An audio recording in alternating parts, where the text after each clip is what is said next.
Começa agora o Xadrez Verbal.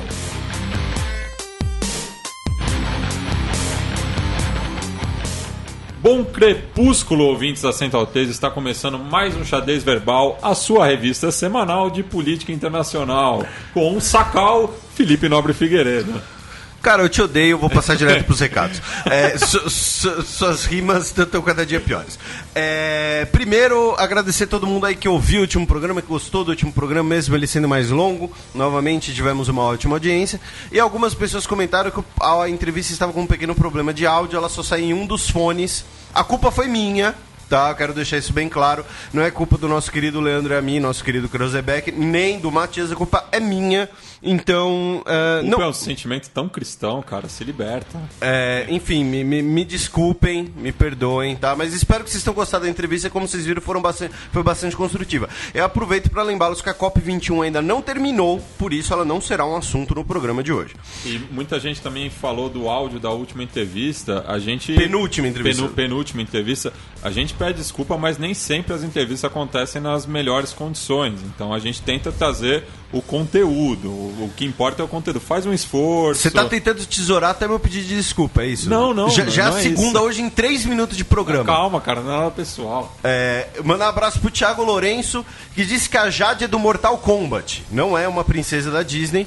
Embora eu acho que daqui a pouco o Mortal Kombat vira um produto da Disney, né? A Disney tá comprando tudo. Mandar um grande abraço pro Bruno Borges, professor de RI na Universidade Estadual do Rio de Janeiro, né? Ou seja, doutor Bruno Borges. Recomendou bastante nosso podcast efusivamente lá no Twitter. Muito obrigado. O Tarcísio Lima disse que agora o nosso podcast é o parâmetro dele para saber se ele tá bem informado. Porque antes era tudo novidade. E agora ele, quando ouve, ele quer pescar o que ele já leu, o que ele já sabia. O Miguel mandou uma dica de música também sobre fronteiras, uma música do Sérgio Tanquian lá no site de Xadrez Herbal. O Fábio Leandro, do Twitter, dos pedais, ele disse que ainda não tem grana pra fazer merchan aqui, mas ele pediu um abraço. Pedais do quê? Pedal de guitarra, Pedal de guitarra? Não, pedal de pedalinho. E finalmente um abraço pra rainha da internet. Esse é o nick dela no Twitter, eu não tenho outra opção. Manda um abraço pra rainha da internet, que disse que o nosso programa é um dos podcasts, né? Não somos o único, né? Manda um abraço pro pessoal do Anticast também. É um dos podcasts que livra a podosfera de piadinhas toscas e sexistas, enfim. Então, são esses meus abraços. Continua suas piadas ruins, Matias. Não tem piada ruim, não. Eu mandar um abraço pro Vinícius Bernardi, que esteve presente no lançamento do Som das Torcidas no último sábado. E mandar um abraço pra você, Felipe. Pra mim? Pra você. Obrigado. Então, depois dos agradecimentos aí, a resposta dos ouvintes, vamos passar para o nosso primeiro bloco do Giro de Notícias.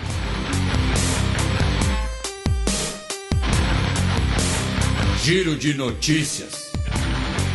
Notícia do dia 28 de novembro. França aciona a lei de emergência para prender ambientalistas antes da COP21.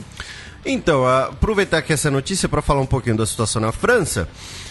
Primeiro, essa é uma coisa, né? Esse é um perigo, né? Que muitas vezes as pessoas cantam, né? Quando você suspende liberdades individuais em prol da segurança, né? Como já disse, salvo engano, foi George Washington, né? Uma pessoa que abre mão da liberdade pela segurança não merece nenhuma das duas, alguma coisa assim, né? Ou então essa frase foi da Cecília Meirelles, não sei, né? Na internet pode ter sido da Cecília Meirelles. Ou do Caio Fernando Abreu. Ou da Clarice Lispector. Mas, enfim, a França aproveitou, digamos assim, a lei de emergência decretada após os atentados de 13 de novembro para prender 24 ambientalistas que protestavam contra a Conferência do Clima. Segundo o Ministério do Interior francês, a justificativa é de que eles planejavam protestos violentos. Ainda sobre a França fechou 3 mesquitas consideradas suspeitas de radicalização, lugares radicais que inclusive serviriam, né? Enfim, a acusação é essa, como ponto de intermédio entre franceses muçulmanos e militantes radicais. E finalmente 400 líderes islâmicos na França fizeram um documento assinaram um documento articulado pelo presidente do Conselho Muçulmano Francês, o Anouar Kibesh, que apoia o governo francês, critica o extremismo e defende um Islã como uma religião da tolerância, da convivência, né, que é uma demanda bastante feita. Inclusive, recentemente eu participei de um Nerdcast sobre isso, e um dos participantes, o JP, né, não sei se ele nos ouve. Se ele nos ouve, um abraço. Comentou bastante sobre isso, e o Islã tem esse problema, né? Que o Islã não tem uma liderança, né? Não é que nem, por exemplo, o catolicismo, que você tem um papa, né? Então, estão aí 400 líderes religiosos islâmicos franceses assinaram esse documento contra o extremismo e se comprometendo também a ajudar na luta contra o extremismo.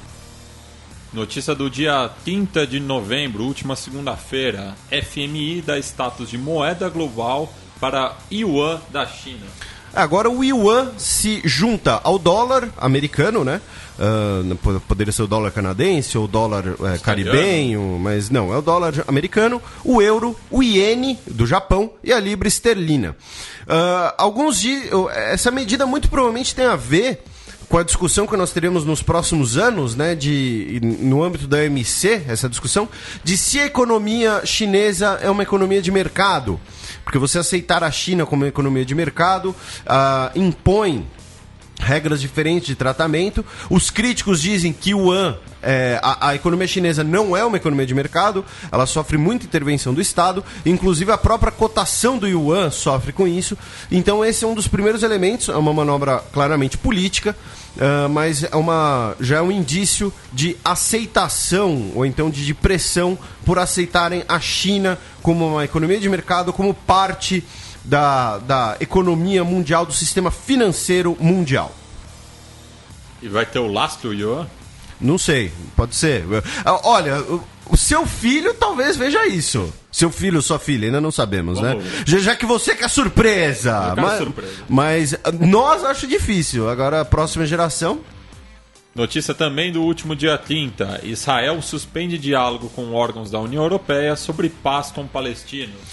Como nós noticiamos aqui algumas semanas atrás, a União Europeia autorizou o etiquetamento de produtos produzidos, fica redundante, desculpem, né, mas de produtos produzidos em assentamentos israelenses em terras palestinas, né, que a União Europeia não reconhece. Então, caso o consumidor opte por boicotar esses produtos, não querer um produto com essa origem, ele agora tem esse produto está etiquetado. E como represália, o governo do Benjamin Netanyahu, esse cara tão esclarecido, suspendeu a União Europeia do processo de paz com palestinos, né? Ou seja, a bola é minha, a regra é minha, a gente brinca como quiser, se passar por cima do chinelo é gol. Então tá aí uma represália do governo israelense, que no fim das contas acho que só vai prejudicar o próprio Israel, porque a União Europeia já tem dado sinais de que em algum momento pode reconhecer a Palestina. A Suécia já é o primeiro país que, como membro da União Europeia, reconhece a Palestina. Outros países da União Europeia reconhecem, especialmente os blocos os países do antigo bloco oriental, mas que fizeram esse reconhecimento antes de entrar na União Europeia. Então, na minha opinião, na minha modesta, singela opinião de pessoa que finge conhecer alguma coisa de Oriente Médio, Israel, no fim das contas, vai acabar só se isolando com essa medida. Notícia da última quarta-feira, dia 2 de dezembro. Tribunal espanhol revoga plano de independência da Catalunha. Matias, antes de falarmos disso, apenas um breve adendo sobre a notícia anterior, para não parecer, né, que estou aqui apenas... Eu dou muita porrada no governo israelense, porém, Israel prendeu os radicais, não sei se vai lembrar do bebê palestino que foi morto, prendeu os radicais suspeitos disso, inclusive um deles seria menor de idade, né, apenas aqui complementando a fala anterior. Agora, sobre o Tribunal Espanhol, como nós comentamos aqui alguns programas atrás também, né, depois que a Catalunha aprovou o seu processo de independência, a Corte Constitucional, que é como se fosse o STF da Espanha, revogou a moção do Parlamento catalão, aquela moção que foi aprovada, que aprovava a separação da Catalunha. Porém, aí entra a mesma discussão, é mais um elemento naquela discussão que nós colocamos, né, de que se a Catalunha fará uma separação totalmente negociada, ou então se eles vão em algum momento dizer não para não usar outros termos, né, em relação à Espanha, já que vários políticos catalães já disseram que, olha, independente do que a Corte Constitucional Espanhola disser, nós não vamos aceitar o que eles disserem, porque nós pretendemos justamente nos separar da Espanha. Né, novamente, um processo aí de pressão dos dois lados, que para mim a solução era muito simples e o que o rei deveria ter adotado, o novo rei deveria ter adotado assim que assumiu, que é federalizar aquela birosca. E se você quiser reescutar o programa que a gente abordou, essa questão da Catalunha, vai lá na página do Xadrez Verbal ou da Central 3, ou mesmo do YouTube, e busca o Xadrez Verbal 25, no qual esse é o tema principal do programa. E esse já é o 28, meu Deus! Esse já é o 28. Vamos passar agora para a nossa coluna aberta.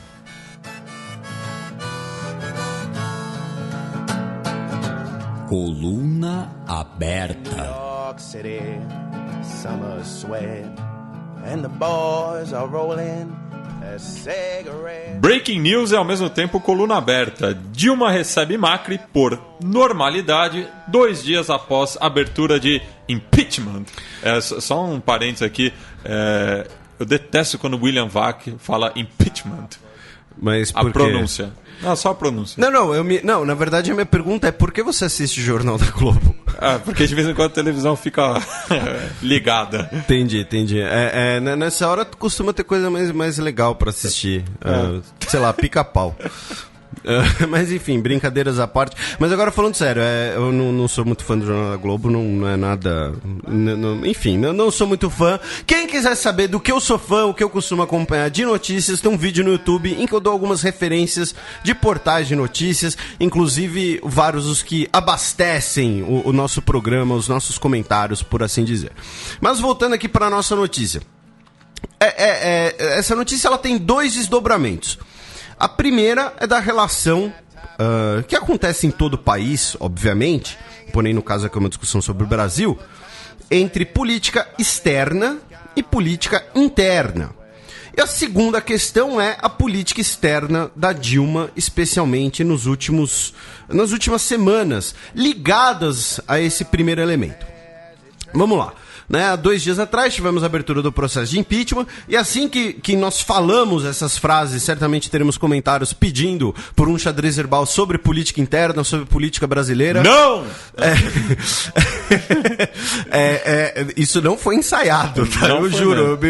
Até eu fui pego de surpresa com esse grito viril aqui no nosso estúdio. Mas, enfim... Nós temos aqui essa questão de que você tem sempre essa relação entre política interna e política externa.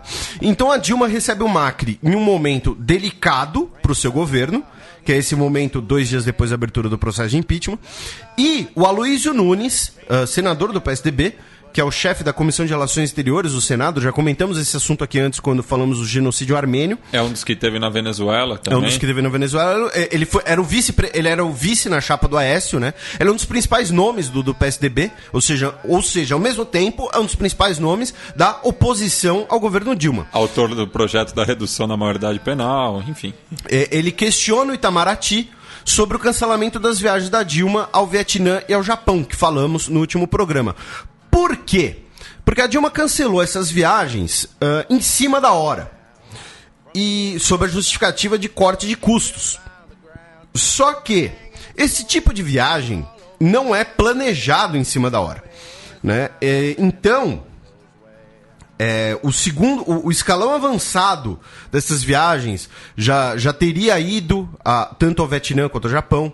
Reservas de hotel já teriam sido feitas, encontros já teriam sido arranjados e, principalmente, despesas já teriam sido feitas, né? Ou seja, gastos já foram feitos. Então, você cancelar sob a justificativa de corte de gastos, na verdade, não é uma justificativa, porque, no fim das contas, é um prejuízo maior ainda, porque você gastou uma grana, né? Aqui vai, obviamente, uma analogia numa escala bem menor. Mas se você for viajar, você vai lá, entra lá no seu site de viagens preferido, né? Sem nenhum jabá aqui. Vai lá, marca sua viagem, ou compra seu pacote, ou combina lá seu hotel. Se você cancelar em cima da hora, alguma multa você vai pagar, ou então você não vai conseguir um reembolso total, alguma coisa assim. Então, isso teria acontecido nos 2 cancelamentos da Dilma. E aí você tem esse prejuízo financeiro, sob, paradoxalmente, a justificativa de poupar dinheiro. E por que teria sido cancelado em cima da hora, então, já que não poupou tanto dinheiro assim? Pela situação interna do país. Lembrando que o cancelamento veio pouco tempo depois da prisão do senador Delcídio, que era o líder do PT no Senado. Ou seja, o líder do partido da presidenta no Senado, né? Então cria uma situação totalmente paradoxal, e aí o Aloysio Nunes está questionando na Comissão de Relações Exteriores do Senado os documentos em relação aos gastos da viagem, aos gastos que foram realizados e os gastos que podem ser recuperados ou deixaram de ser feitos. Por quê? Porque se você botar na ponta do lápis, no fim das contas, talvez não tenha uma diferença tão grande assim, que aí entra a segunda questão.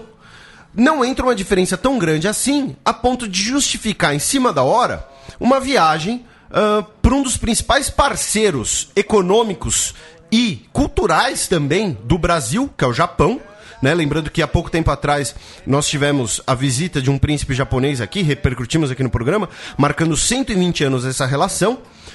Inclusive, nessa ocasião, tivemos um pequeno constrangimento, já que a Dilma deixou o príncipe esperando por 20 minutos, o que não parece muito para quem costuma ir ao médico. Né? Mas ou isso... para quem mora em São Paulo. Mas para um oriental isso é uma... Não, e além disso, encontro entre duas autoridades, né? E como você disse, tem essa questão da cultura deles, né? Aqui, e que nem não é um julgamento isso, tá, né, mas como você disse, quando você mora em São Paulo, você está acostumado a ter atrasos, né, é o metrô operando em velocidade reduzida, ou então caem 5 gotas de chuva e todo mundo desaprende a dirigir, ou então acontece um pneu fura na Doutor Arnaldo e lá na Zona Leste cria 100 km de congestionamento, né, não seria o caso. E o Alexandre Vidal Porto, eu sempre falo Porto Vidal, eu sempre confundo, desculpem. Ele é diplomata, ele é colunista da Folha, eu sempre recomendo lerem a coluna dele, porque inclusive ele mesmo sendo diplomata, ele tem uma postura bastante crítica ao governo Dilma. E ele comenta isso, de que é a segunda vez que a Dilma cancela uma viagem ao Japão, e os cortes no Itamaraty, eles geram mais prejuízo do que economia. Porque o que acontece? Para pegar um exemplo que ficou bastante visível recentemente, né? Várias manchetes noticiaram: Dilma corta 9 bilhões da educação. O que aconteceu é que com o novo orçamento, o governo Dilma ele determinou um corte relativo de cada pasta orçamentária. Olha, vai ter que cortar X%. Quando você corta X% dos maiores orçamentos da União, que costumam ser educação, saúde, gera essas cifras astronômicas que saem nas manchetes. Não estou justificando o corte de 9 bilhões de educação. Estou falando que o corte foi proporcional. Esse mesmo corte de, vamos supor, 5% na educação, que gera 9 bilhões, esses 5% no Itamaraty são muito menos, economiza, sei lá, alguns milhões, já que é um orçamento bem menor, porém que compromete muito mais a funcionalidade, já que o Itamaraty ele já opera num orçamento menor, e principalmente aí entra o argumento do Alexandre Vidal Porto, ele sempre coloca esse argumento, de que o gasto do Itamaraty ele costuma ter um retorno, né? Você ter, não que na educação não tem um retorno, tá, gente? Foi só uma comparação em relação à proporção dos números. Que o Itamaraty, ele, com pouco dinheiro, você compromete a relação com o Japão, que aí vai comprometer a relação comercial com o Japão, que aí vai comprometer, vamos supor, a exportação de soja, que aí vai comprometer a indústria local, enfim, gera um efeito dominó muito grande em troca de uma economia muito pequena. Essa é a questão aqui, uma relação custo-benefício. E a Dilma, pela segunda vez, cancela uma viagem em cima da hora ao Japão, sob a justificativa de economia de gastos, uma economia que não é tão grande assim, se é que ela existe. E aí voltamos ao ciclo, né? Ela teria cancelado essa viagem por assuntos internos.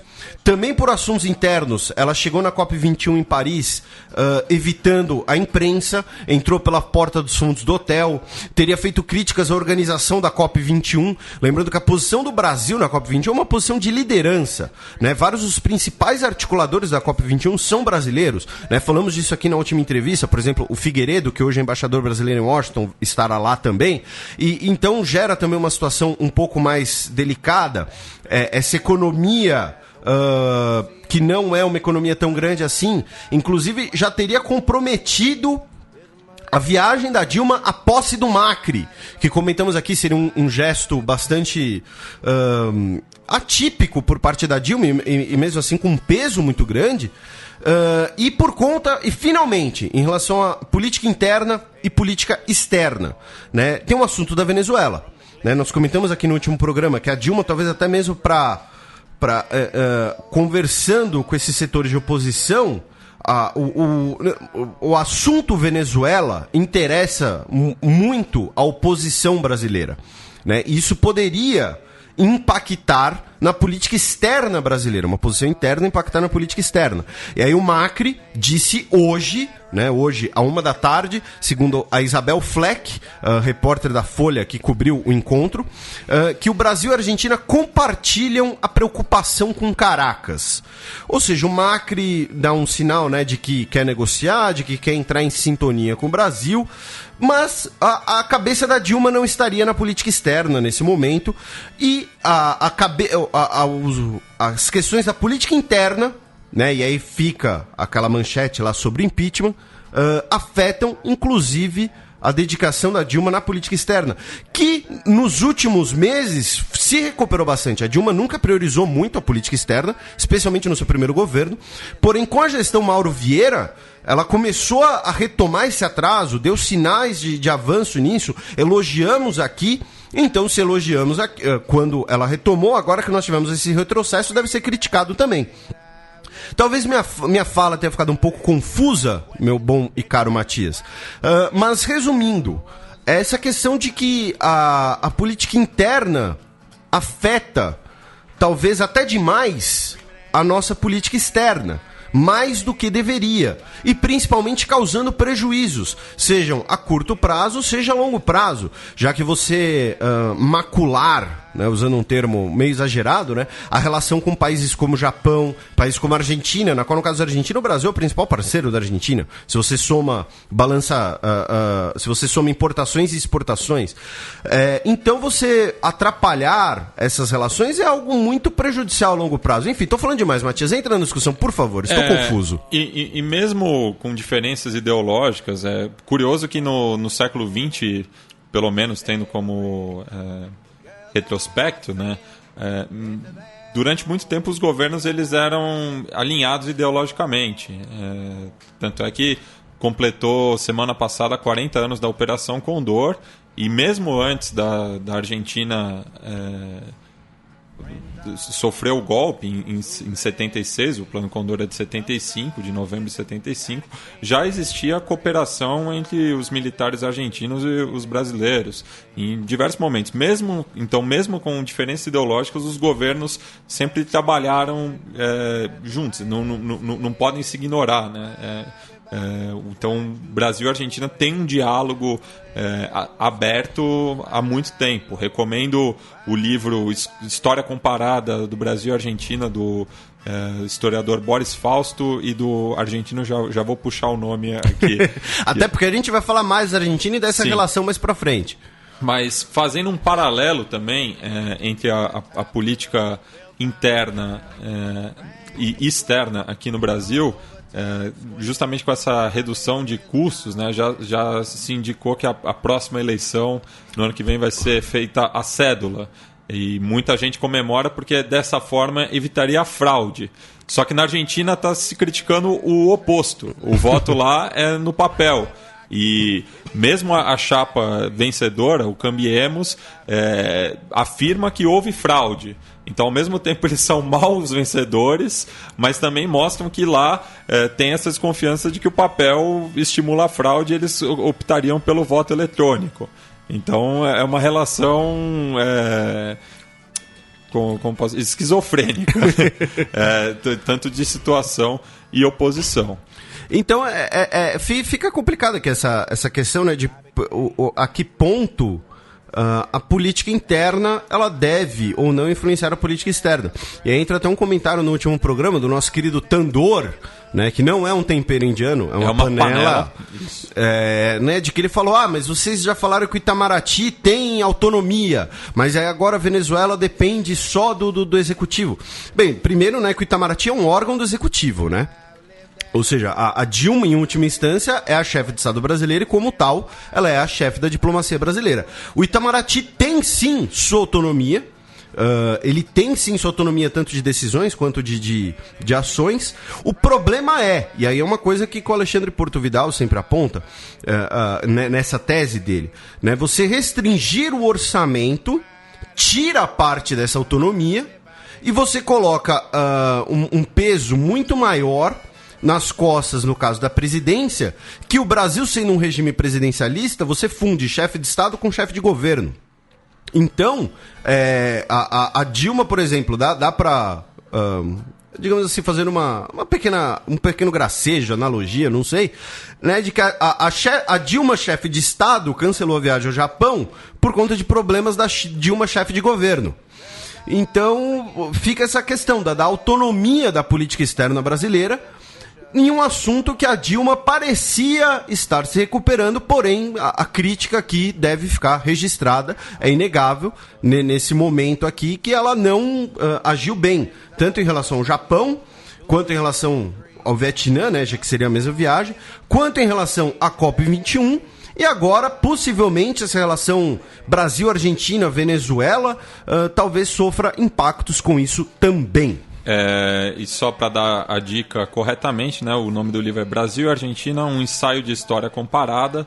Foi lançado pela editora 34, escrito a 4 mãos pelo Boris Fausto e o historiador argentino Fernando Devoto. E só complementando essa coluna aberta, também nessa semana o ex-presidente argentino Fernando de la Rúa esteve no Roda Viva da televisão Cultura. E ele, que como ex-presidente tem criticado muito a Venezuela, mas ironicamente no final do mandato dele, em 2 dias foram assassinados 39 argentinos pelas mãos das forças de segurança do Estado, o que forçou a renúncia dele, mas ele também afirma que a renúncia foi um golpe institucional. Então... a entrevista deve estar no YouTube, né? O Roda Viva sempre... o Roda Viva coloca na íntegra. Quem se interessar, depois lá dá uma olhada. O Roda Viva Internacional, já que agora o programa foi dividido em 2 segmentos. Vamos passar agora para o nosso quadro das efemérides desta semana. A Semana na História. 28 de novembro de 1660, há 355 anos atrás, era fundada a Royal Society. A Royal Society é a instituição mais antiga ainda em existência, né? É a Academia de Ciências do Reino Unido, é o clube dos cérebros, é o clube dos cabeçudos, né? Qualquer gênio, ou pretenso gênio, qualquer cara inteligente britânico dos últimos 300 anos esteve na Royal Society, né? Então tá aí o registro da mais antiga associação acadêmica e científica do mundo. 2 de dezembro de 1805, há 210 anos atrás, a França vencia a Batalha de Austerlitz. Essa é considerada talvez a grande batalha de Napoleão, o seu grande trunfo tático, né, em que ele derrota os exércitos austríacos e russos com uma força bem menor, porque ele vai lá, dá porrada em um, sai correndo e dá porrada no outro. Resumindo, né, um resumo nem um pouco acadêmico. É uma das grandes batalhas da história da humanidade, decidiu o futuro da Europa, sem exagero, até porque o líder é também conhecido como a Batalha dos 3 Imperadores, já que o imperador austríaco e o czar da Rússia estavam na batalha. Para quem se interessar, tem um filme bem legal com Orson Welles sobre a Batalha de Austerlitz, cujo nome original é Austerlitz. Porém, meu caro Matias, eu quero que você tente adivinhar o nome com que essa coisa saiu no Brasil. É um filme da década de 60, década de 70. Como é o nome? O nome original é Austerlitz, o nome do lugar. Nossa, Saiu no Brasil como Com Sangue se Escreve a História. Que beleza. É um grande prêmio para os nossos tradutores, mas tá aí a dica, é um bom filme, é um filme um pouco longo, mas é um bom filme sobre a Batalha de Austerlitz. 1º de dezembro de 1955, há 60 anos atrás, Rosa Parks, em um ato de desobediência civil, se recusa a dar o seu lugar no ônibus. Explique, Felipe. Não, você conta a história, eu vou advogar pro diabo. Você vai advogar pro diabo. É. Tá bom. Rosa Parks, uma costureira de Montgomery, no estado do Alabama, no sul, em meio à segregação racial que essa região dos Estados Unidos vivia, teria que ceder o seu lugar no ônibus, já que os negros sentavam atrás e os brancos na frente. Ela, cansada da jornada de trabalho dela, resolve ficar na frente, o que desencadeia praticamente um movimento de direitos civis no sul dos Estados Unidos. Ela foi presa, né? E aí começou a questão dos direitos civis, a questão da contra-segregação. Porém, meu caro Matias, por que eu vou advogar pro diabo? Porque a Rosa Parks não foi a primeira presa por isso. A primeira foi uma mulher chamada, uma garota quase, chamada Claudette Colvin, foi presa alguns meses antes. Ela já era parte de alguns movimentos civis. Porém, o que aconteceu? No caso da Claudette Colvin, ela era já parte de um movimento pelos direitos civis da população afro-americana, e ela fez aquilo de propósito, né? E aí ela foi presa, só que ela acabou não se tornando esse símbolo de resistência justamente por ter feito de propósito. No caso da Rosa Parks, como você disse, ela estava voltando do trabalho, cansada, exausta, ela teria que dar lugar a um homem branco e falou: não, meu filho, tô cansada, vou ficar aqui, vai procurar outro. Então, apenas aqui esse detalhe da história da Claudette Colvin. A Rosa Parks se torna um símbolo, inclusive o seu ônibus está preservado no museu. O Obama já tirou fotos no ônibus, sentado no lugar que a Rosa Parks sentou. Inclusive o ônibus ilustrará esse post, a foto do busão da Rosa Parks. E também existem diversos logradouros nos Estados Unidos todo lembrando a Rosa Parks, porque não era só sobre sentar no busão. Tinha muito mais. Vamos passar agora para o nosso match da semana.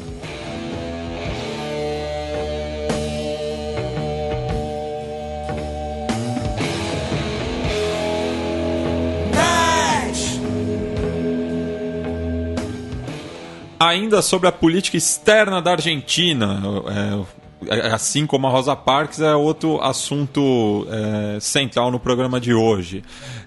O país abandonará a política de bons e maus, diz futura chanceler. Então, antes falamos, né, da política externa brasileira e sua relação externa. Agora vamos falar, né, com a eleição que tivemos na Argentina, dos prospectos da relação externa do nosso vizinho, né? A Susana Malcorra disse na terça-feira que a Argentina vai abandonar a dicotomia de bons e maus, né? Ela afirmou, segundo a Mariana Carneiro: a política externa é uma plataforma que deve ser usada sem deixar nada de lado. É preciso eliminar a dicotomia de bons e maus. Essa é uma frase curiosa, porque por dois motivos aqui, talvez três, não sei. O primeiro deles é que essa é uma crítica que é muitas vezes feita, e aí essa relação Brasil-Argentina, novamente, né? Essa é uma crítica muitas vezes feita de forma injusta, ou de forma até panfletária aqui no Brasil, né? De que a política externa brasileira, ela é uma política externa ideológica. É uma política externa que diferencia bons e maus. Quando, primeiro, muitas vezes quem faz essa crítica, que tem essa diferenciação, né? O Brasil está se aproximando do Irã. O Irã é um país malvado. Né? Aqui eu vou defender um pouco o Itamaraty. E segundo, de que essa ideologização, digamos assim, ela não é um fator grande no Itamaraty, né? Nós temos uma figura, que essa sim é uma figura muito polêmica, que é o Marco Aurélio Garcia. É uma figura que eu critico bastante, inclusive em textos lá no Xadrez Herbal. Enfim, né? Não gostam quando mandam um abraço pros haters, mas essa não posso deixar passar, né? Mandar um abraço pros haters, né? Que eu sempre critico o Marco Aurélio Garcia.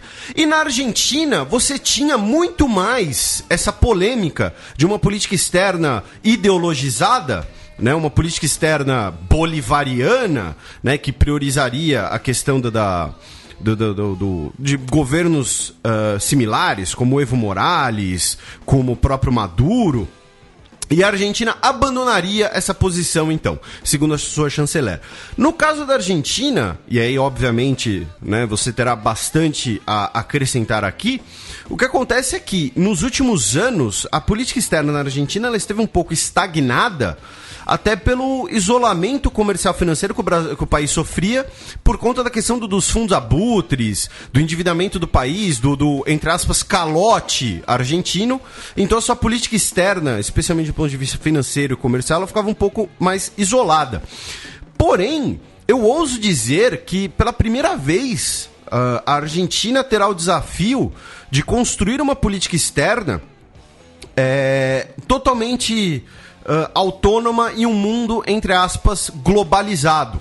Né? Por quê? Vamos fazer aqui um breve retrospecto. Né? A Argentina, durante basicamente todo o século XIX e começo do século XX, tinha como grande prioridade da sua política externa, uma prioridade que inclusive se chocava com os interesses brasileiros, o Rio da Prata. Né, você conseguia hegemonia no Rio da Prata, né, e nós tivemos inclusive a própria criação do Uruguai, né, que é virtualmente um estado tampão. Montevidéu foi fundada por portugueses, colônia do Sacramento. Exatamente, você tinha a Argentina ali tentando conquistar uma hegemonia na região do Rio da Prata, e depois, até como parte da política externa entre países, né, o poder das nações, né, como diria a teoria realista, é você conseguir isolar, ou você conseguir prever os movimentos e crescer mais que os seus vizinhos.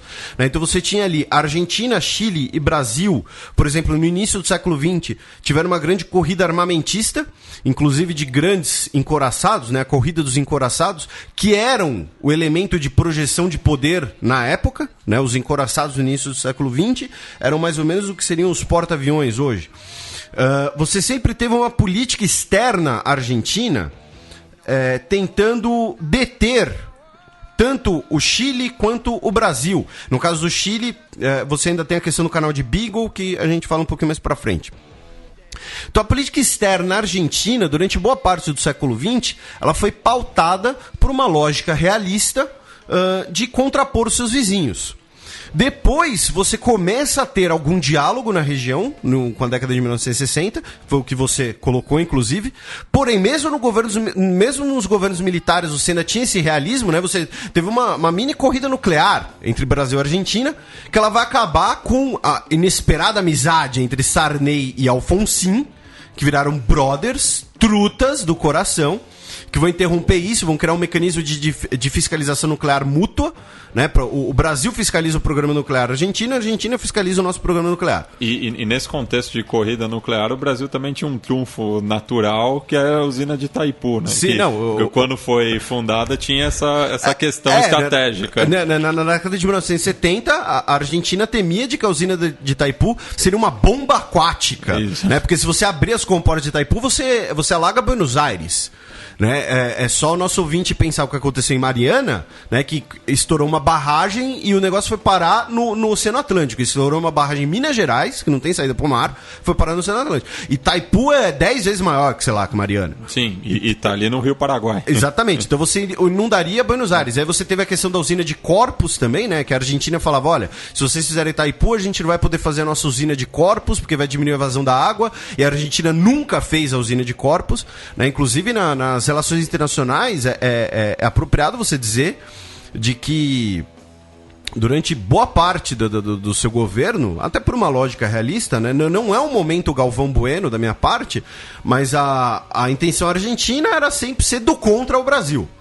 Né? Não é uma questão aqui clubista, é apenas uma lógica de poder. E lembrando que também a última crise diplomática da Argentina com o Uruguai, que também é um parceiro de longa data, foi justamente por conta das papeleiras ali no Rio Uruguai, na divisa de Gualeguaychú e Fray Vientos. Que um polui o outro lado, né? Os dois estavam concorrendo para instalar as papeleiras, o lado perdedor, que foi a cidade de Gualeguaychú, reagiu dessa forma como uma desculpa ambiental. Sim. Então você tem... E o que acontece? você teve essa lógica argentina, né, de você querer deter o poder dos vizinhos, uma lógica estatal, muitas vezes com governos militares, até pela própria instabilidade governamental argentina, né, na segunda metade do século XX. Então, a única forma de você manter uma política em comum é você pautá-la pelo seu poder regional.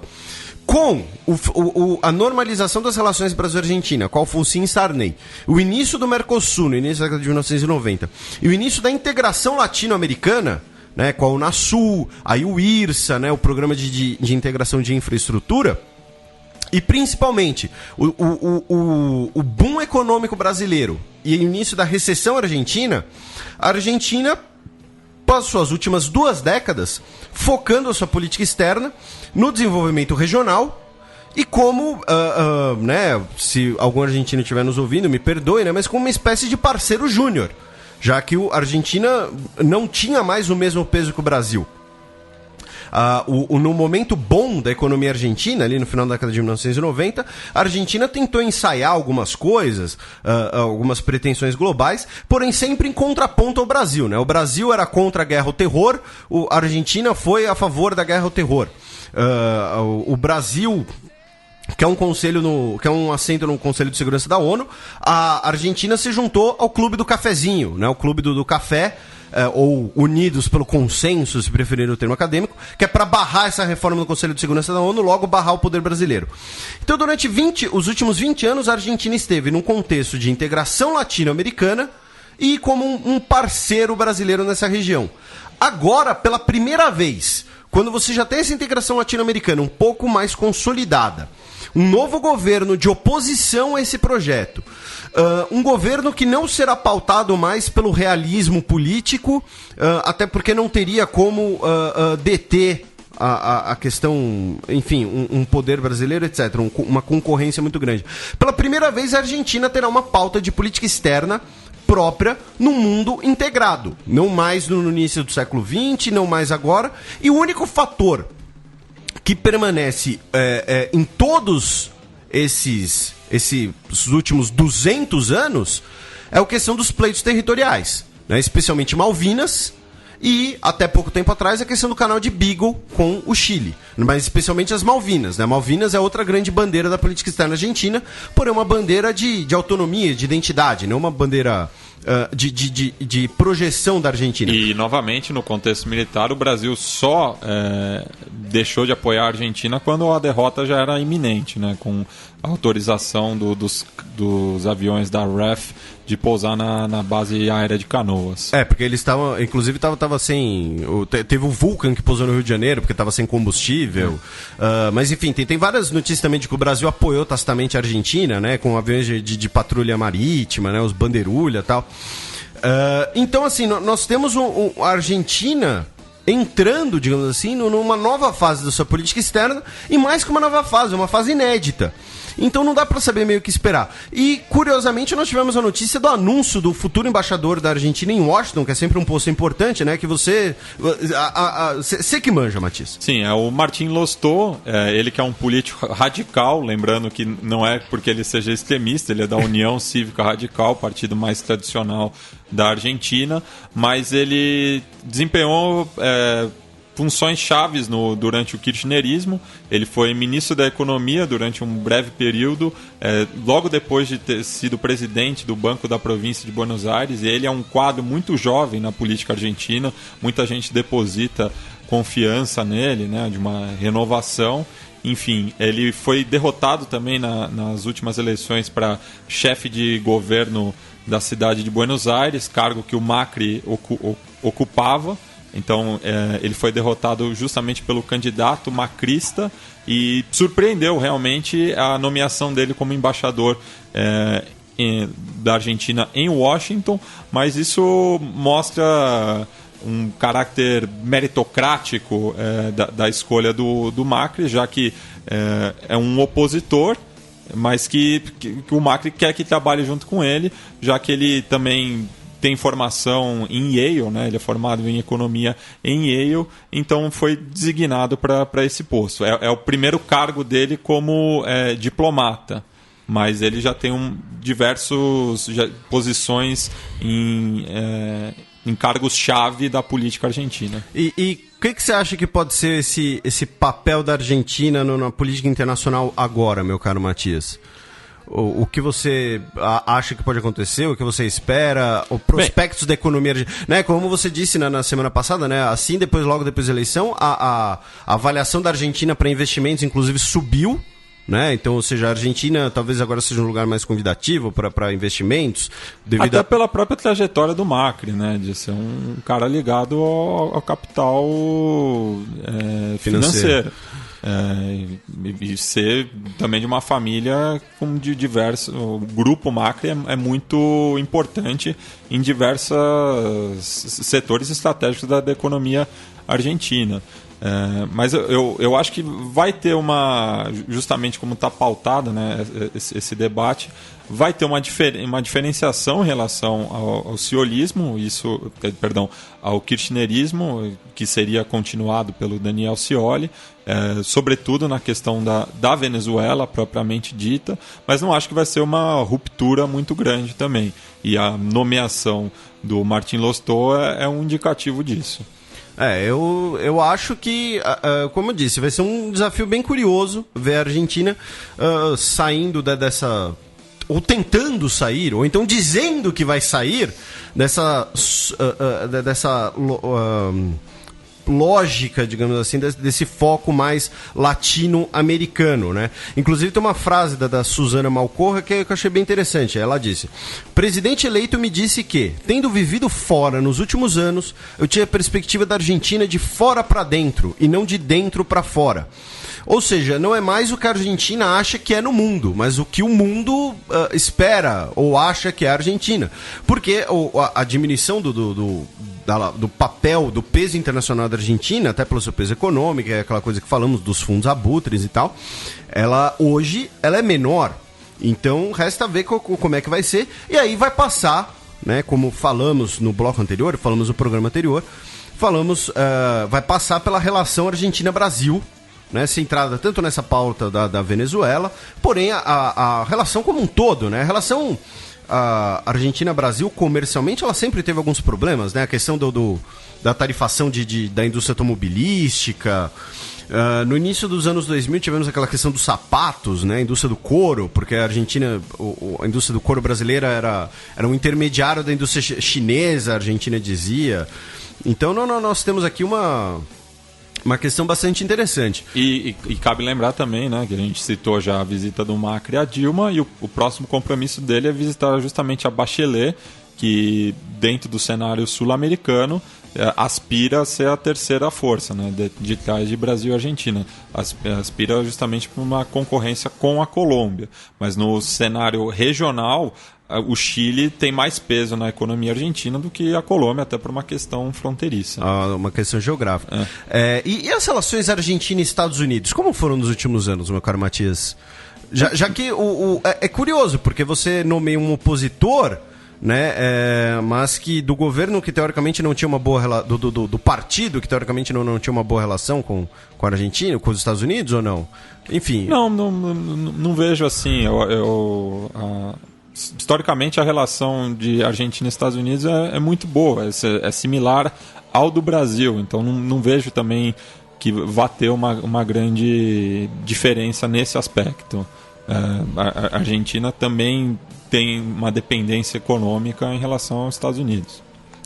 Até por conta da própria dolarificação da economia. Eu tenho expectativas maiores em relação, especialmente a essa nova chanceler. Não necessariamente ao Macri, mas acho que ela vai querer botar as mãos na massa, ou seja lá o que for. Inclusive, na sua frase, né, ela citou China e Rússia. Né? Ela falou, olha, o Mercosul, a Unasul, a União Europeia, os Estados Unidos, a Rússia, a China, todos são oportunidade para a Argentina. Ou seja, também não é que vamos falar, não somos bolivarianos, então vamos virar as costas aí para esses comunistas e vamos virar só pró-Estados Unidos. E o que eu tô curioso, principalmente, é como vai ser retomada a relação com a Espanha, né? Já que com a estatização da YPF, que tinha sido comprada pelo grupo Repsol da Espanha, isso gerou um ruído. Então eu acho que para além de Estados Unidos, Brasil, Chile, a relação comercial da Argentina, política, mais gastada é com a Espanha. E a Espanha é um peso grande na União Europeia, né? Sim. Então acaba influenciando tudo. E lembrando também que tem muitos argentinos que vivem na Espanha. Então, Até porque o idioma é parecido, né? Até porque foi metrópole, né? Mas enfim, mais complementos sobre a Argentina, meu caro Matias. Você que é o especialista aqui. Vamos passar agora para o nosso cheque.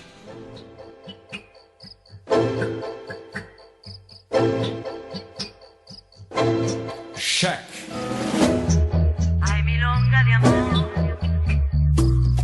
Notícia do dia 2 de dezembro. Isso é sério.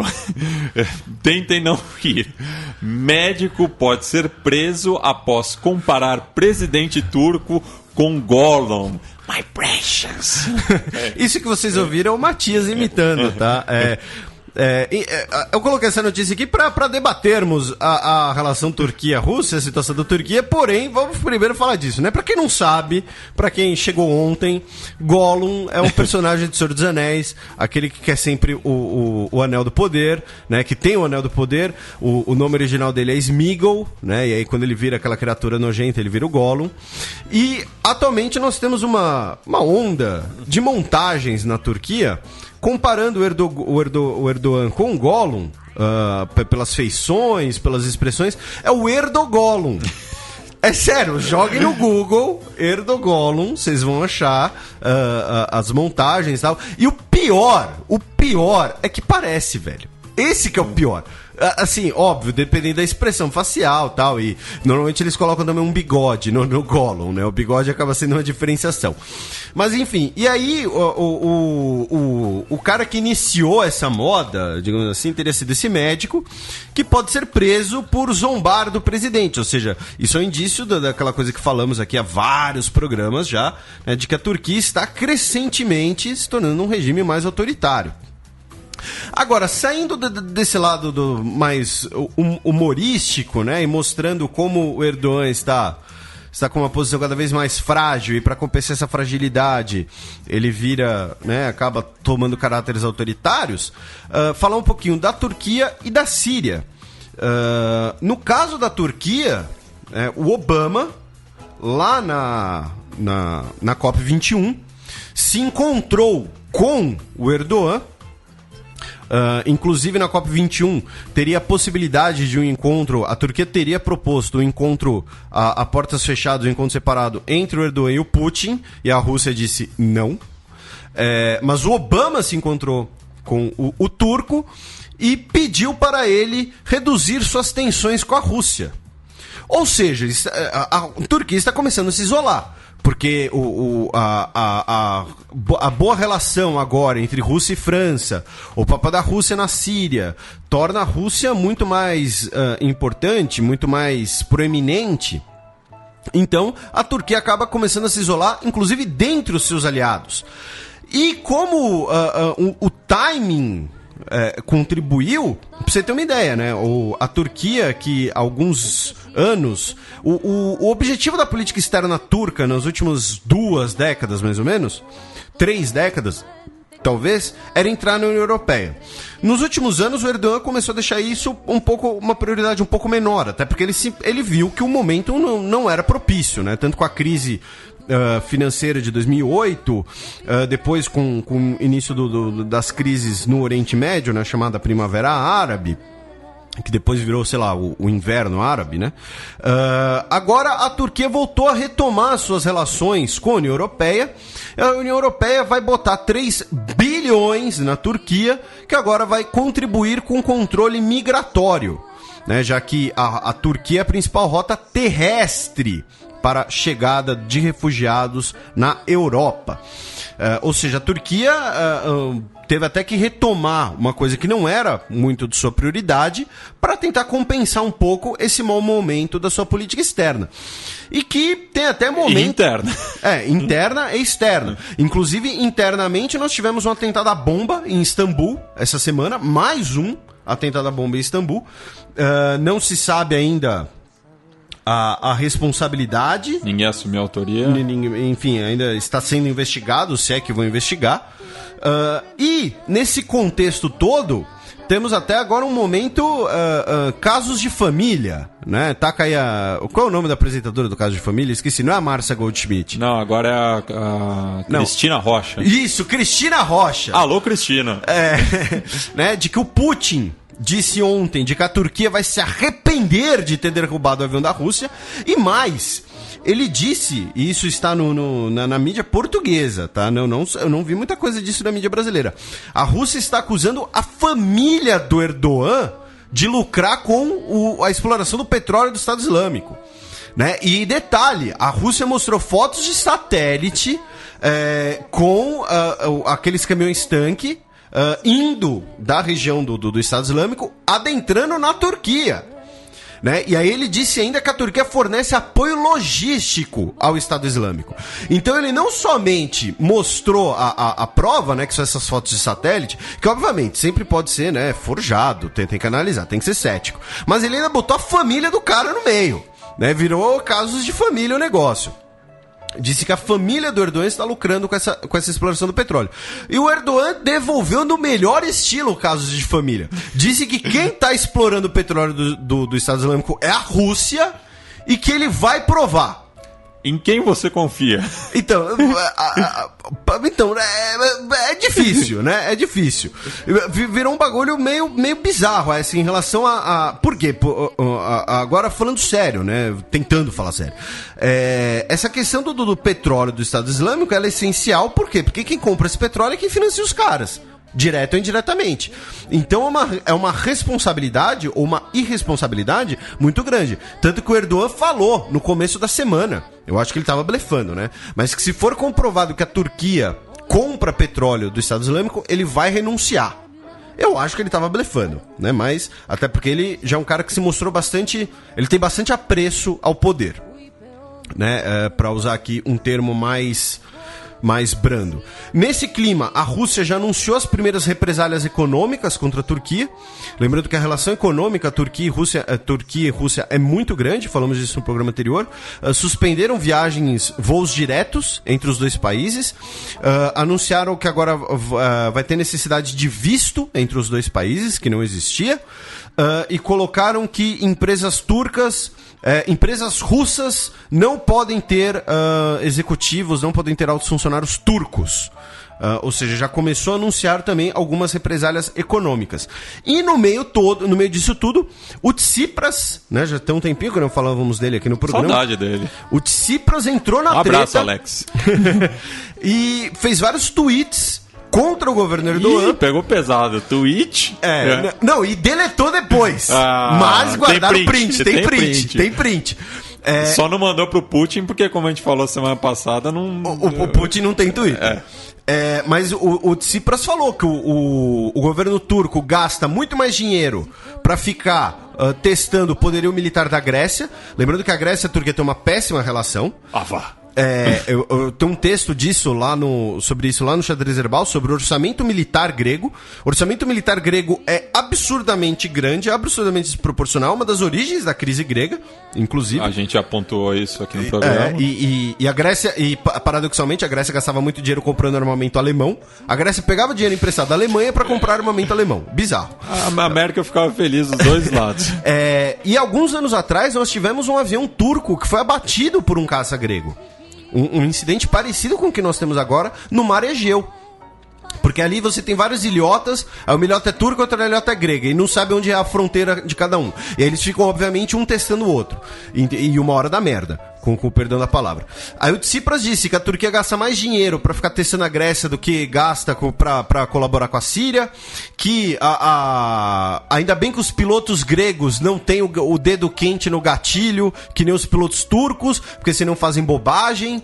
Enfim, desceu o cacete, deletou depois, só que tem print. Quem quiser, joga no Google e vê os prints.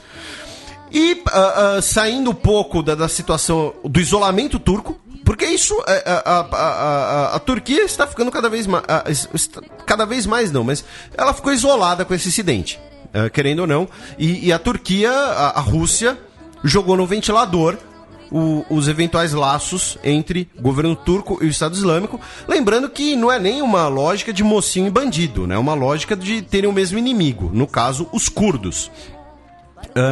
E saindo um pouco disso, o Reino Unido o parlamento do Reino Unido aprovou o pedido do Cameron para entrar na coalizão ao lado da França e dos Estados Unidos. Inclusive realizaram ontem seus primeiros ataques aéreos em uma petrolífera na Síria. E a Alemanha, numa decisão que é um pouco incomum no caso alemão, vai mandar 1.200 soldados para a zona de conflito. Eles operarão um navio que vai participar da força-tarefa, da qual fará parte, da qual será o principal elemento, o porta-aviões francês Charles de Gaulle, e também operarão uma base aérea ou na Turquia ou na Jordânia, né? Porque o que acontece? Aí entra novamente o isolamento turco. Você tem um aliado da OTAN, que é a Turquia. Ou seja, não teria muita escolha onde você vai pôr seus aviões. Mas justamente por esse desgaste, eles estão cogitando botar os aviões na Jordânia, em Amman. Serão aviões de reconhecimento. A Alemanha não participará de ações de bombardeio direto.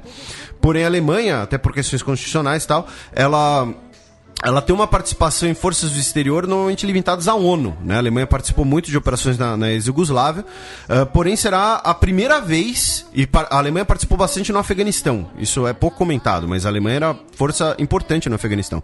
Mas é a primeira vez que a Alemanha vai mandar forças, além de suas fronteiras, em uma missão que ainda não é organizada pela ONU, embora o Conselho de Segurança tenha autorizado, né? Lembrando que falamos disso aqui, o Conselho de Segurança autorizou todos os países a usarem os meios necessários para combater uma ameaça sem precedentes na história. E a Alemanha ainda tem restrições militares. A Alemanha ela tem restrição de tamanho. Por isso ela faz uma coisa contrária, por exemplo, à China e em menor grau ao Brasil. Como a Alemanha ela não pode ter uma força armada grande, ela tem uma força armada extremamente especializada, né? Ele tem um apelido de Exército dos Sargentos. Eles aboliram a conscrição, né, o serviço militar obrigatório ainda na década de 1990. Então todo militar alemão é extremamente capacitado. Já que é para ter pouco, é para ter bom. E não pode ter armas nucleares. Embora, né, por exemplo, eles têm um navio chamado Otto Hahn. Otto Hahn foi um dos fundadores do programa nuclear, da física nuclear, alemão. É um navio de demonstração de tecnologia, um navio movido a um reator nuclear. Ele é um navio sem nenhum equipamento. Só que assim, você olha pro navio, você vê que em questão de 2 horas ele vira um navio militar, ele vira uma fragata. É meio o Senhor das Armas, né? Mais ou menos aquilo. Eu venho no helicóptero e as bombas separadas. O helicóptero é para fins pacíficos.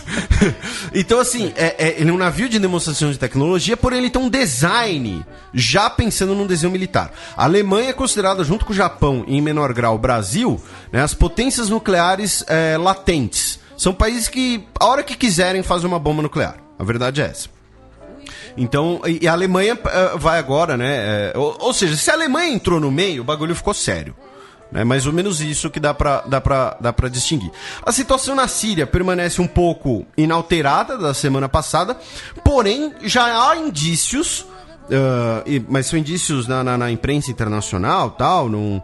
Eu sinceramente ainda não consegui estudar muito isso a fundo, então eu tento evitar falar muita bobagem. Já há indícios no enfraquecimento do Estado Islâmico, até pelos ataques russos contra ali a área a parte de abastecimento, a parte de logística. Mas enfim, a questão aqui é que a Turquia está começando a se isolar e o Erdogan parece o Gollum. Resumindo, vamos passar para o segundo bloco do Giro de Notícias.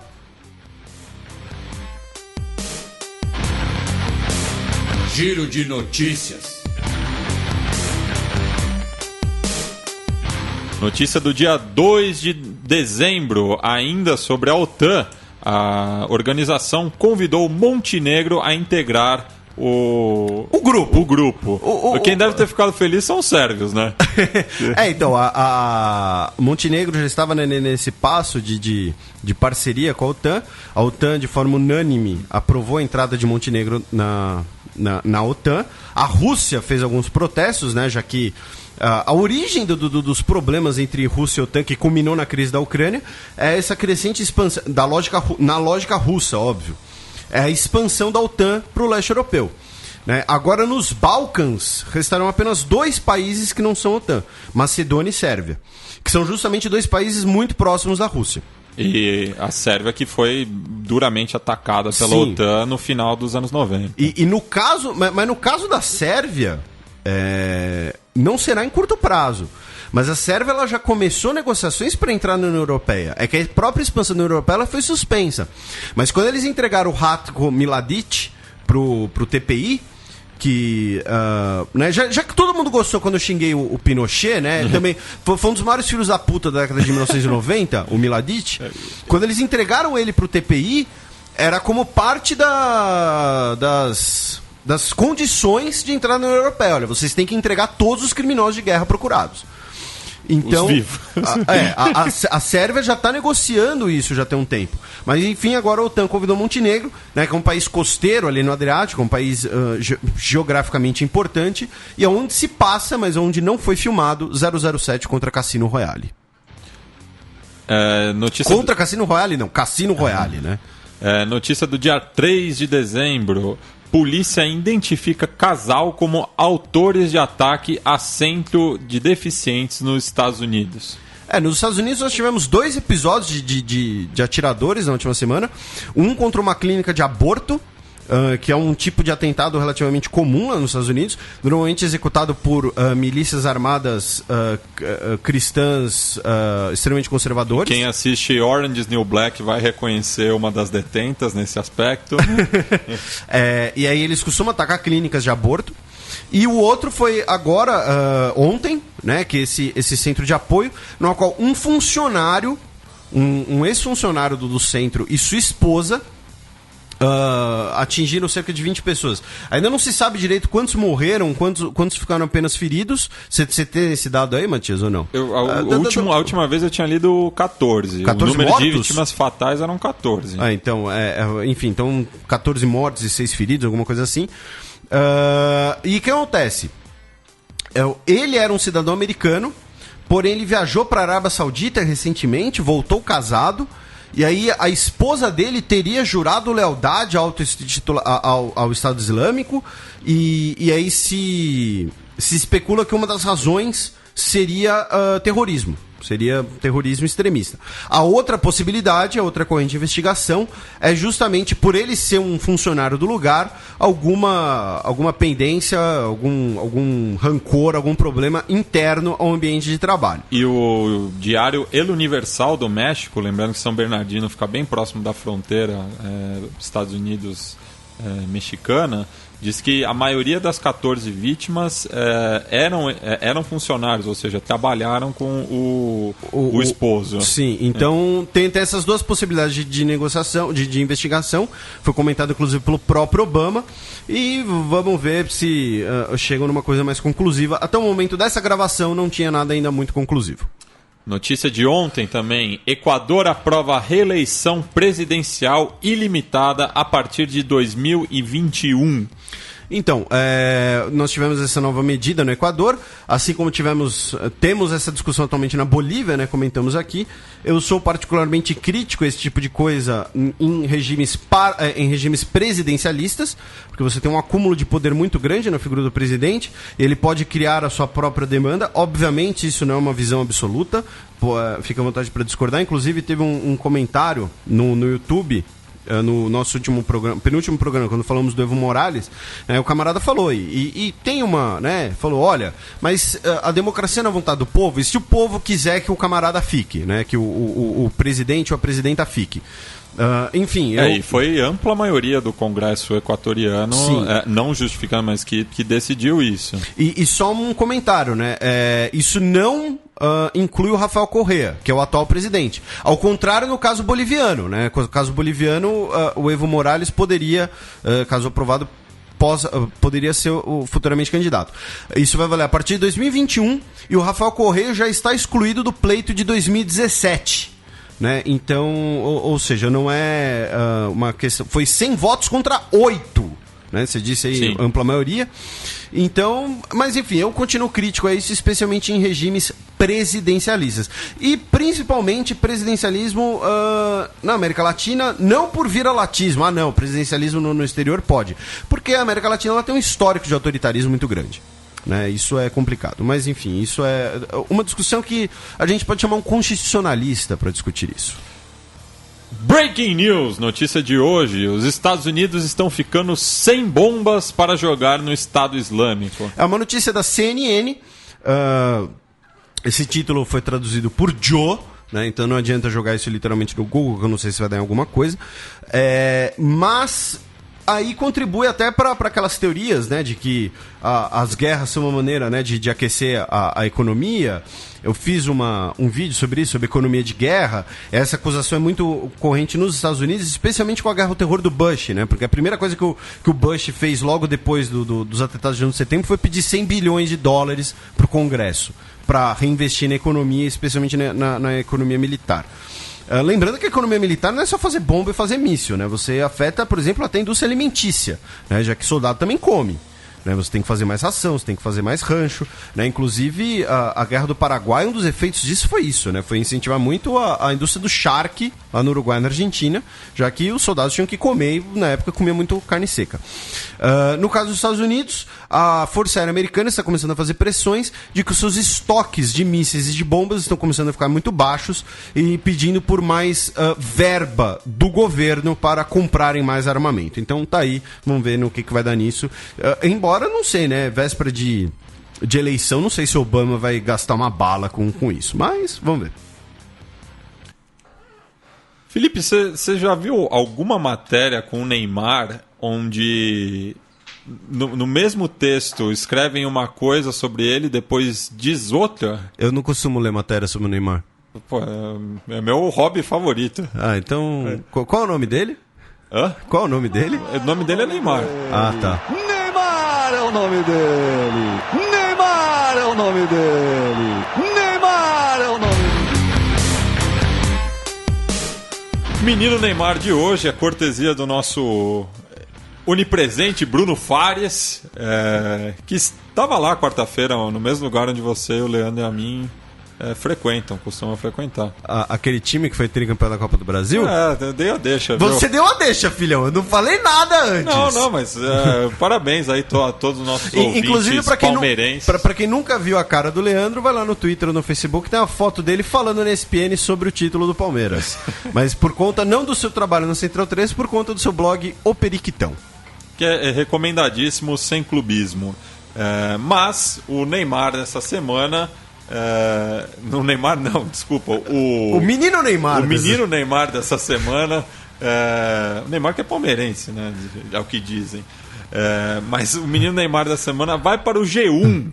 Que na mesma matéria, essa aí falando da Turquia... Eles usaram o termo Daesh. Aí na mesma matéria, no começo eles... Daesh, entre parênteses, acrônimo em árabe para o Estado Islâmico. Que é o que é. Né? Daesh, Estado Islâmico, ISIS... É tudo a mesma coisa em idiomas... É tudo a mesma coisa em idiomas diferentes.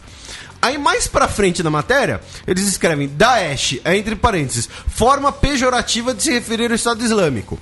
Assim, poderia interpretar que é pejorativa porque os caras do Estado Islâmico supostamente não gostam. Mas é a mesma coisa, não é pejorativa. O acrônimo não é pejorativo. O acrônimo só muda idioma. A não ser se for o Conselho Universitário. Que aí... Como é que é Conselho Universitário, o acrônimo? É CO.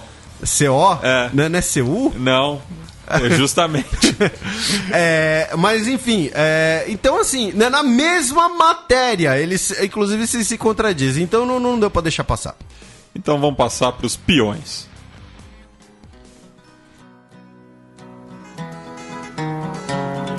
Os peões. A bullet from the back of a bush took Medgar Evers' blood.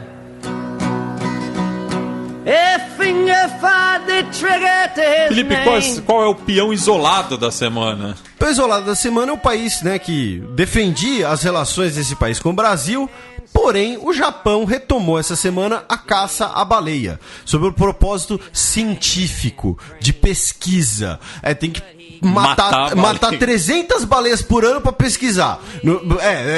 Enfim, retomaram a caça à baleia. Já tiveram vários protestos. Inclusive, a caça à baleia tem aquele navio kamikaze do Greenpeace, né? Que eles albarroam o outro navio, né? Os navios baleeiros japoneses. Então fica aí peão isolado pro Japão caçando baleia. E o peão promovido... O peão promovido vai pro dia 3 de dezembro, que foi o dia das pessoas com deficiência. Nessa semana nós também tivemos o Dia Mundial contra a AIDS, então fica aí os 2 registros, né? 2 dias tanto para conscientização, quanto para reflexão, quanto para, inclusive, as pessoas cuidarem da própria saúde, né? Porque nunca se sabe o que pode acontecer com você. Inclusive essa questão do Dia Mundial contra a AIDS, fazerem lá o exame de sangue. Então, é de graça. Então fica aí o registro, tanto do Dia Internacional das Pessoas com Deficiência, quanto o Dia Mundial da Luta contra a AIDS, que inclusive iluminaram o Palácio do Planalto de vermelho, né? Por conta do Red Ribbon, né? A faixa vermelha da luta contra a AIDS. E uma página na internet que eu me recuso a citar o nome, disse que era por causa do PT. Né? Fica aí o registro. E um abraço pro meu pai, que está deficiente e apoia a inclusão. Inclusive amanhã ele vai buscar a nova cadeira de rodas dele.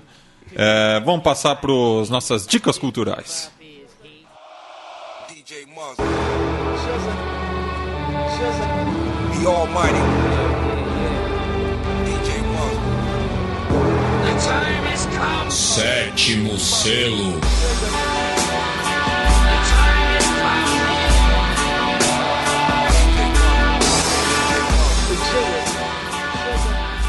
Felipe, a dica cultural para os nossos ouvintes essa semana é... A minha é o documentário Blackfish, que é um documentário sobre a exploração de entretenimento das baleias orcas, né, nos Estados Unidos. Problemas... porque lembrando que, né, baleias são mamíferos, por isso elas... Enfim, eu não sou biólogo, então não vou mais ficar falar disso, não vou... Assista o documentário, né? Questões como envelhecimento precoce, depressão, comportamento violento. Não à toa, várias baleias, inclusive, matam seus instrutores, são exploradas, né? Já que falamos da volta da caça-baleia, fica aí também essa outra forma de exploração dos animais, no caso do documentário Blackfish, que, salvo engano, tem no Netflix, né? Se você não tem Netflix, você pede a senha do Matias, porque ele já... eu já pego a senha de uma outra amiga. Então, você já falou aqui, né, que você tem um esquema aí de contrabando de senhas. Não, isso não é contrabando, ela pode colocar 4 dependentes. Eu e minha esposa somos dependentes da Laura. Um abraço pra Laura. E a minha dica, que vai fechar o programa hoje, já que o programa é ilustrado pela Rosa Parks, eu vou fechar com a música que pega o nome dela para falar dos direitos civis, da dupla Outkast, lá do sul dos Estados Unidos, de Atlanta, formado pelo Andre 3000 e pelo Big Boy. É aquela que canta... Hey! Mas é do disco anterior deles, chamado Aquemini, e essa música... É bem o estilo do rap do sul dos Estados Unidos, mas com uma mensagem séria. Ao contrário das outras. Tá. Tudo bem. Então, desculpa não conhecer o trampo sério dos caras. Então vamos fechar o programa com Rosa Parks, mas não sem antes de dar as considerações finais. Mandar um abraço para todo mundo que nos ouve, todo mundo que nos acompanha, que nos elogia, que nos critica, que nos sugere. Se você gosta do programa, divulgue para os seus amigos, isso é muito importante. O bate-boca, o boca a boca, a divulgação orgânica nas internets. E pedir desculpa aí pro pessoal que essencialmente em relação ao canal do YouTube, essa semana foi um pouco mais complicado, porque na terça-feira eu fiquei sem internet, aí eu ia colocar o vídeo na quarta, só que na quarta eu acabei me ocupando com assuntos do coração, e aí o vídeo só subiu na quinta, então essa semana teve menos vídeo, mas se você não acompanha o canal no YouTube, acompanha no YouTube, se você não acompanha o Twitter do Xadrez Herbal, acompanha no Twitter também. Então é isso, um abraço pra todo mundo.